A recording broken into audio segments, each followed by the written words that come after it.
E5 पे, जो कि हमारा क्वेश्चन है मैथ का, फाइंड द डायरेक्शन कोसाइंस। इसमें हमें डायरेक्शन कोसाइंस निकालना है, ठीक है, ऑफ द लाइन ओपी। ध्यान रखना, अगर किसी लाइन का हमें डायरेक्शन कोसाइन दिया हो तो हम कैसे ट्रिक अपनाते हैं। सबसे पहले देखो, डायरेक्शन कोसाइन के लिए कॉस अल्फा, ठीक है, इसकी वैल्यू क्या है, एक्स होती है, अपॉन पे क्या होगा, ओपी, जो लाइन है ना वो ओपी होगी, ठीक है, एक्स अपॉन ओपी।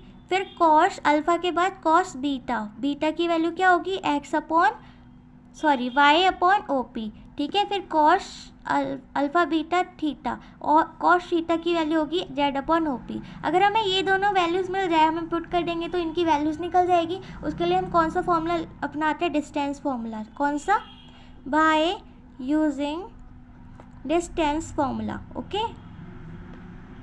इसमें डिस्टेंस फॉर्मूला लगाते हैं। हमेशा ध्यान रखना, अगर कहीं पे डायरेक्शन कोसाइंस निकालने हो हमें किसी भी लाइन का जिसका नाम दिया हो और उसके पॉइंट दे दिए हो ये वाले, तो हमें क्या करना है, ऐसे करना है। कॉस अल्फा की वैल्यू क्या होगी, X upon OP, cos beta की वैल्यू क्या होगी, Y upon OP, cos theta की वैल्यू क्या होगी, जेड अपॉन ओपी, ओके। तो बाय यूजिंग डिस्टेंस फॉर्मूला, यहाँ पे डिस्टेंस फॉर्मूला होता है X comma Y comma Z, जो कि किसी पॉइंट के हो। पी पॉइंट है, मान लो हमने पी पॉइंट लिया, ठीक है, और इसका यहाँ पे रख देंगे एक्स का स्क्वायर प्लस में वाई का स्क्वायर प्लस में जेड का स्क्वायर, ये पॉइंट यहाँ पे रख देते हैं। अच्छा देखो, पी यहाँ पे पॉइंट हमें क्या गिवन है, 2 2 -1, ओके।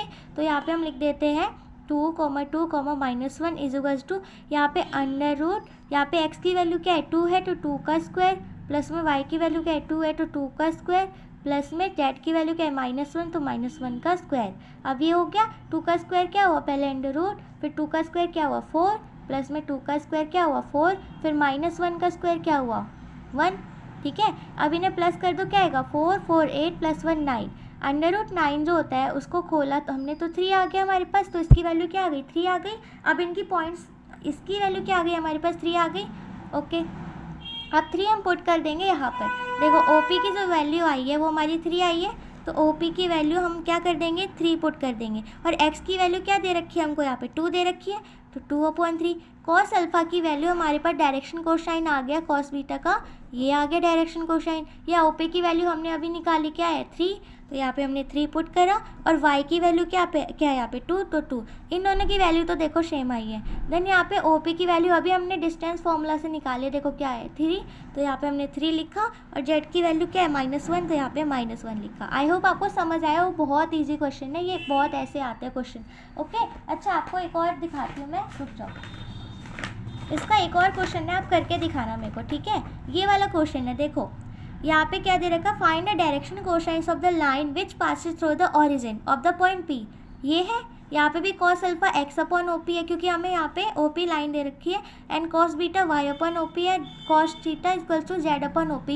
ये वाला जो क्वेश्चन है ना एग्जाम्पल का, ये क्वेश्चन बहुत इंपॉर्टेंट आते हैं। यहाँ पे भी इन्होंने कौन सा फॉर्मूला यूज़ किया है, डिस्टेंस फॉर्मूला यूज़ किया है, पी एक्स वाई जेड का। यहाँ पे X square plus Y square plus Z square, ठीक है। यहाँ पे इन्होंने पॉइंट पुट किए, एक्स कितना है 1, तो 1 का स्क्वायर, y कितना है 2, तो 2 का स्क्वायर, z कितना है 3, तो 3 का स्क्वायर। इन तीनों को स्क्वायर किया तो क्या आया 14।